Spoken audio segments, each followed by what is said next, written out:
तो क्या हाल है। तो आज की क्लास में हम प्रीवियसली कुछ रिवीजन करवा देते हैं कि पीछे वाले क्लास में हम लोग पढ़े थे फोटोसिंथेसिस के बारे में। तो जो फोटोसिंथेसिस था उसका दो पार्ट था। तो वो डार्क रिएक्शन था और लाइट रिएक्शन था। ठीक है, तो लाइट रिएक्शन बेसिकली वैसा पार्ट ऑफ फोटोसिंथेसिस होता है जो लाइट पर डिपेंडेंट होता है, और जो डार्क रिएक्शन होता है वो लाइट इंडिपेंडेंट होता है। जिसका मतलब था कि वो लाइट पर डिपेंडेंट नहीं होता है, मतलब लाइट हो या ना हो उसको कोई फर्क नहीं पड़ता है। वो जो डार्क रिएक्शन है वो दिन में भी हो सकता है या फिर रात में भी हो सकता है, इसलिए उसका नाम डार्क रिएक्शन रखा गया क्योंकि वो लाइट पे डिपेंडेंट नहीं है। लाइट रिएक्शन का बताया था कि लाइट रिएक्शन में लाइट एब्जॉर्ब हो रहा है, क्लोरोफिल पिगमेंट जो है वो एब्जॉर्ब कर रहा है लाइट को। उसके बाद लाइट एनर्जी का यूज करके वाटर का स्प्लिटिंग हो रहा है। उसके बाद जो एच प्लस का प्रोडक्शन हो रहा है उसका यूज किया जा रहा है एटीपी एनएडीपीएच का प्रोडक्शन में, और यही एटीपी एनएडीपीएच लाइट रिएक्शन का फाइनल प्रोडक्ट होता है। जबकि जो डार्क रिएक्शन है वो तो लाइट इंडिपेंडेंट होता है, लेकिन जो लाइट रिएक्शन के प्रोडक्ट होते हैं एटीपी एनएडीपीएच उस पर डिपेंडेंट होता है, उसका यूज होता है ग्लूकोज के फॉर्मेशन के लिए। तो जो डार्क रिएक्शन होता है वो स्टोमा के अंदर चलता है, जो लाइट रिएक्शन होता है थैलेमोइड मेम्ब्रेन के ऊपर में चलता है। और जो डार्क रिएक्शन होता है वो उसका फाइनल प्रोडक्ट होता है ग्लूकोज। तो ये था लाइट रिएक्शन और डार्क रिएक्शन के बारे में। तो ये प्रीवियस क्लास में हम बताए थे। ठीक है, तो आज की क्लास में हम लोग पढ़ेंगे फोटोसिंथेटिक पिगमेंट्स के बारे में। ठीक है, तो पिगमेंट्स सबको जानते होंगे, chlorophyll A, chlorophyll B, chlorophyll carotenoids, xanthophyll, ये सारा पिगमेंट्स होता है। तो उसी उसमें बहुत ज्यादा कंफ्यूजन होता है कि कौन सा क्या पिगमेंट है। तो आज की क्लास में हम लोग को उसी के बारे में पढ़ना है कि पिगमेंट्स कितने टाइप्स के होते हैं प्लांट के अंदर। ठीक है, तो इसको अच्छे से समझना है। तो हम लोग स्टार्ट करते हैं। अभी इस चीज को ध्यान से सुनना है कि पिगमेंट्स क्या होता है। ठीक है, तो हमेशा कंफ्यूजन होता है। ठीक है, तो यहाँ पे देखो, यहाँ पे जैसे लिखा हुआ है chlorophyll A, chlorophyll B, carotene, xanthophyll, anthocyanin, तो ये सारा नाम सुना होगा। ठीक है, लेकिन कंफ्यूजन होता है कि ये सारा पिगमेंट फोटोसिंथेसिस करता है या फिर नहीं करता है। ठीक है, तो इसी चीज को ध्यान से समझना है कि कौन सा पिगमेंट है जो फोटोसिंथेसिस कर रहा है, कौन सा पिगमेंट है जो फोटोसिंथेसिस नहीं कर रहा है। ठीक है, तो सबसे पहले अगर बात करें, प्लांट में दो टाइप का पिगमेंट्स पाया जाता है। एक होता है फोटोसिंथेटिक पिगमेंट्स और दूसरा होता है प्रोटेक्टिव पिगमेंट्स। फोटोसिंथेटिक पिगमेंट्स का काम है कि वो फोटोसिंथेसिस में हेल्प करेगा। ठीक है, जो कि फोटोसिंथेसिस मतलब लाइट के एब्जॉर्प्शन में क्या करेगा, हेल्प करेगा। और जो नॉन फोटोसिंथेटिक पिगमेंट है मतलब प्रोटेक्टिव पिगमेंट, तो वो क्या करेगा, प्लांट को प्रोटेक्ट करेगा। तो प्रोटेक्ट कैसे करेगा, एक्स्ट्रा जो हार्मफुल रेडिएशन है सन का उसको एब्जॉर्ब कर रहा है। ठीक है, स्ट्रेस कम कर रहा है अदर पिगमेंट्स पे, जो फोटोसिंथेटिक पिगमेंट्स उस पर क्या कर रहा है, स्ट्रेस कम कर रहा है। ठीक है, तो वो काम होता है। दूसरा काम है प्रोटेक्टिव पिगमेंट्स का कि वो बहुत कलर का होता है, रेड, पर्पल, ब्लू, पिंक। तो वो क्या करता है कि कलर प्रोवाइड करता है, फ्रूट, वेजिटेबल, लीव्स, ये सबको कलर प्रोवाइड करता है। और कलर प्रोवाइड करता है तो स्वाभाविक मतलब है यही है कि वो क्या करेगा, इंसेक्ट को अट्रैक्ट करने का काम करेगा। ठीक है, तो जो भी हम लोग फ्लावर का कलर देखते हैं, रेड, पिंक, पर्पल कलर होता है, वो क्यों, due to presence of anthocyanin pigments. ठीक है, तो वो क्या कर रहा है, वो हेल्प कर रहा है किसको, इंसेक्ट को अट्रैक्ट करने में। ठीक है, तो याद रखना है कि जो फोटोसिंथेटिक पिगमेंट्स होता है वो वाटर इनसॉल्युबल होता है। ठीक है, जबकि जो प्रोटेक्टिव पिगमेंट्स होता है वो वाटर सॉल्युबल होता है। तो एग्जाम में पूछा जा सकता है कि जो क्लोरोफिल होता है वो वाटर सॉल्युबल होगा कि इनसॉल्युबल होगा।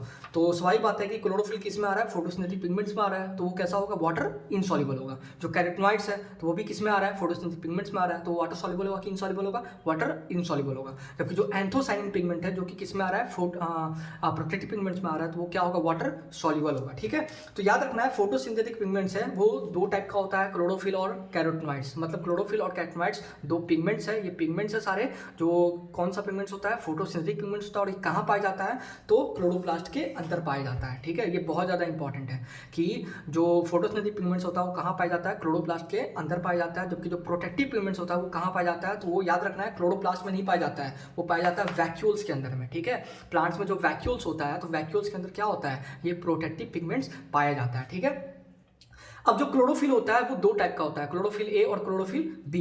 क्लोरोफिल ए जो होता है वो ब्लू ग्रीन प्रोवाइड करता है कलर, और जो क्लोरोफिल बी होता है वो येलो और ग्रीन प्रोवाइड करता है।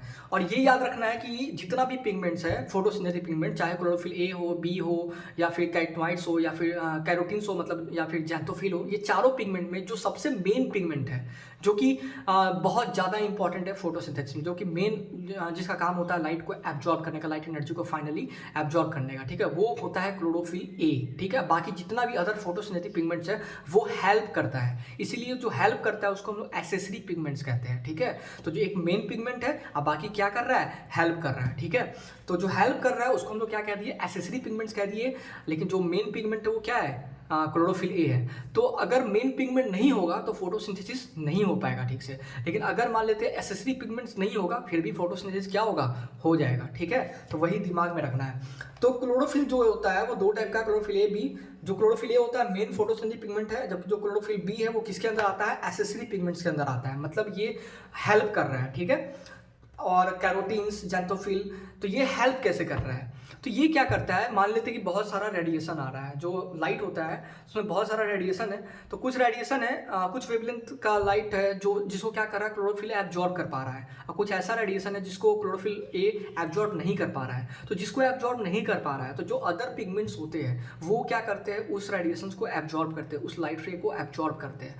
फिर जब एब्जॉर्ब कर लेते हैं तो उसका जो एनर्जी होता है वो किसको प्रोवाइड कर देते हैं, वो क्लोरोफिल ए को प्रोवाइड कर देते हैं। तो फाइनली ये किसको एनर्जी प्रोवाइड किया, क्लोरोफिल ए को। तो बाकी जो अदर पिगमेंट्स है जैसे ज़ैंथोफिल हो गया, क्लोरोफिल बी हो गया, या फिर कैरोटीन्स हो गया, ये क्या कर रहा है, अदर रेडिएशंस को एब्जॉर्ब कर रहा है, और एब्जॉर्ब करके जो एनर्जी वो किसको दे रहा है, क्लोरोफिल ए को दे रहा है। तो मतलब ये हेल्प कर रहा है।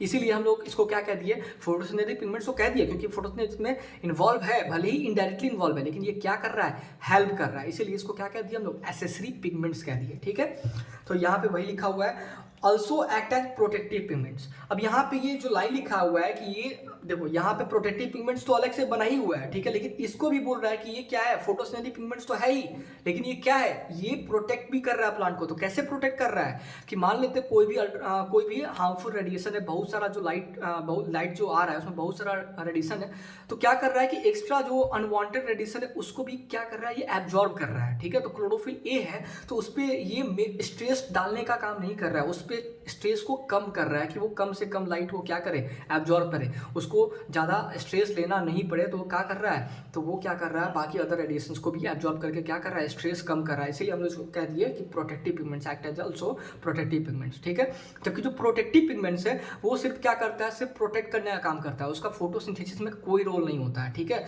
तो यहाँ पे वही लिखा हुआ है कि एंथोसाइनिन जो होता है, रेड, पर्पल, ब्लू, पिंक, ये चारों कलर प्रोवाइड करता है। ठीक है, इसका काम है protect plant from harmful UV radiation, जो भी अल्ट्रावायलेट रेडिएशन होता है हार्मफुल, उसको क्या करता है, ये एब्जॉर्ब कर लेता है। और एब्जॉर्ब कर लेगा तो जो तुम्हारा मेन पिगमेंट्स है, जो कि फोटोसिंथेटिक पिगमेंट्स, उस पर स्ट्रेस कम पड़ेगा, क्योंकि फिर लाइट का रेडिएशन डिस्ट्रीब्यूट हो जाएगा ना, तो उस पर स्ट्रेस कम पड़ेगा। तो एक तरह से क्या कर रहा है, ये प्रोटेक्ट कर रहा है।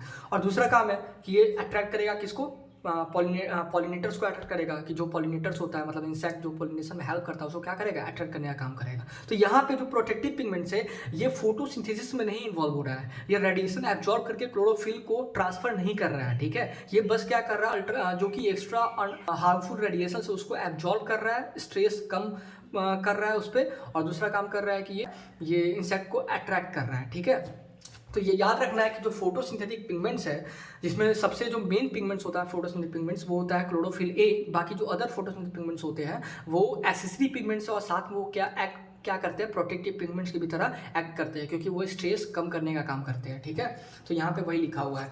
और एक चीज़ याद रखना है कि जो कैरोटीन का कलर होता है वो ऑरेंज कलर का होता है। ठीक है, बाकी जो ज़ैंथोफिल होता है उसका कलर येलो होता है।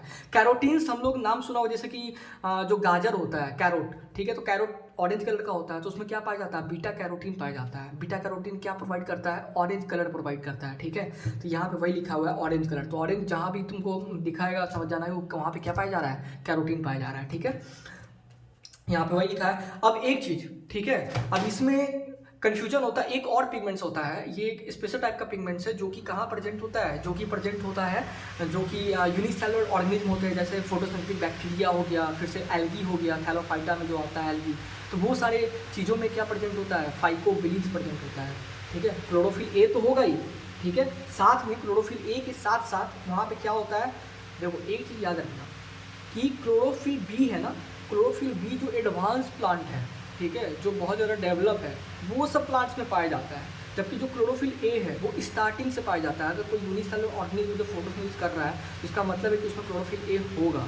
ठीक है, क्लोरोफिल बी भले ही नहीं होगा, क्योंकि वो एडवांस प्लांट्स में पाया जाता है। ठीक है, तो याद रखना है कि अगर कोई यूनिसेलुलर ऑर्गेनिज्म है, जैसे हम बात करते हैं यहाँ पे ब्लू ग्रीन एल्गी का, ठीक है, तो ब्लू ग्रीन एल्गी में फाइकोबिलीन्स भी होगा, पिगमेंट फाइकोबिलीन्स भी होगा, साथ में क्लोरोफिल ए भी होगा। ठीक है, तो ये चीज़ याद रखना है। अब जो फाइकोबिलीन्स होता है वो वाटर सॉल्युबल होता है, जबकि हम इससे पहले क्या बताए थे कि जो भी फोटोसिंथेटिक पिगमेंट्स है वो वाटर इनसॉल्युबल है, लेकिन यहाँ पे फाइकोबिलीन्स भी क्या है, फोटोसिंथेटिक पिगमेंट है, जबकि ये क्या, इसको होना चाहिए था वाटर इनसॉल्युबल, लेकिन होता क्या है, वाटर सॉल्युबल। तो ये चीज़ कन्फ्यूजन होता है, तो इसको दिमाग में रखना है। अब जो फाइकोबिलिन्स होता है ये दो टाइप का होता है, फाइकोसाइनिन और फाइकोइडिथ्रिन, ठीक है। जो फाइकोसाइनिन होता है ये ब्लू कलर प्रोवाइड करता है, ठीक है, फाइकोसाइनिन ब्लू कलर प्रोवाइड करता है। जो फाइकोइडिथ्रिन होता है वो क्या प्रोवाइड करता है, रेड कलर प्रोवाइड करता है। तो जो ब्लू ग्रीन एल्गी होता है ये ब्लूइश ग्रीनिश कलर ऐसे टाइप का होता है, ब्लू ग्रीन का मिला हुआ मतलब वैसा कलर होता है। तो उसमें क्या पाया जाता है, फाइकोसाइनिन पाया जाता है और साथ में क्लोरोफिल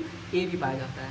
जबकि जो तुम्हारा रेड एल्गी होता है, ठीक है, जो थैलाफाइटा ग्रुप में आता है, जो रेड एल्गी होता है, तो रेड क्यों होता है, क्योंकि उसमें क्लोरोफिल तो पाया जा रहा है। अब वो रेड क्यों दिख रहा है, क्योंकि उसके अंदर अदर रेड पिगमेंट की प्रेजेंट है, अदर फोटोसिंथेटिक रेड पिगमेंट की प्रेजेंट है, जिसको हम लोग कहते हैं फाइकोइडिथ्रिन, ठीक है। तो उसको उसमें क्लोरोफिल ए भी है, तो भाई उसको ग्रीन कलर दिखना चाहिए, लेकिन वो रेड स्पेशली क्यों दिख रहा है, क्योंकि रेड इसीलिए दिख रहा है क्योंकि फाइकोइडिथ्रिन का जो कंसंट्रेशन है वो बहुत ज़्यादा होगा उसमें, इसीलिए फाइकोइडिथ्रिन क्या है, क्लोरोफिल ए के कंपेरिजन में डोमिनेंट है, जिसकी वजह से उसका ओवरऑल कलर हम लोग कैसा दिख रहा है, रेड दिख रहा है। तो ये याद रखना है कि जो फाइकोबिलिन्स होता है वो भी क्या है, फोटोसिंथेटिक पिगमेंट्स है, जो क्या करता है, लाइट को एब्जॉर्ब करने में हेल्प करता है। जो फाइकोबिलिन्स होता है वो कि जो कहाँ प्रेजेंट होता है, तो वो बहुत छोटे ऑर्गेनिज्म, माइक्रो ऑर्गेनिज्म में क्या होते हैं, प्रेजेंट होते हैं, ठीक है। तो एग्जाम्पल फाइकोसाइन में वही दिया है, बीजीए मतलब साइनोबैक्टीरिया या फिर ब्लू ग्रीन एल्गी कहती है, और जो फाइकोडिथ्रिन है मतलब कि रेड एल्गी, ठीक है।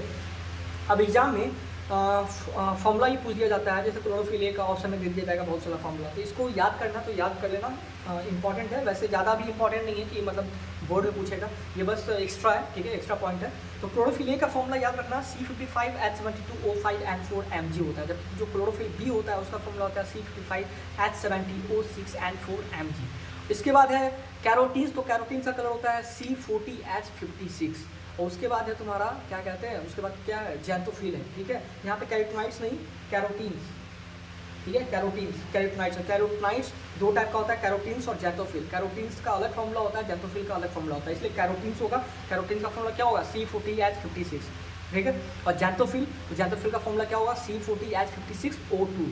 इसको ट्रिक से याद रखना कि कैरोटीन्स छोटा वर्ड है, ठीक है, उसमें लेटर कम है इन कंपेयर टू जैंथोफिल। तो कैरोटीन्स में वर्ड छोटा है, इसीलिए उसका जो फॉर्मूला होगा उसमें वो भी क्या होगा, छोटा होगा, C40H56। जबकि जो जैंथोफिल है इसमें वर्ड ज़्यादा है, तो उसका फॉर्मूला भी क्या होगा, बड़ा होगा, C40H56O2, ठीक है। तो ये चीज़ याद रखना है, तो बाकी ये फॉर्मूला रट जाना है। तो इसके बाद नेक्स्ट क्लास में हम लोग पढ़ेंगे स्टोमाटा के बारे में, पढ़ेंगे कि स्टोमाटा क्या होता है, ठीक है, बाकी ट्रांसफिरेशन कैसे होता है, ये सारा प्रोसेस आगे पढ़ेंगे। फिर उसके बाद जाके हम लोग का ये जो पार्ट है न्यूट्रिशन इन प्लांट्स वो खत्म हो जाएगा, फिर हम स्टार्ट करेंगे न्यूट्रिशन इन एनिमल, ठीक है।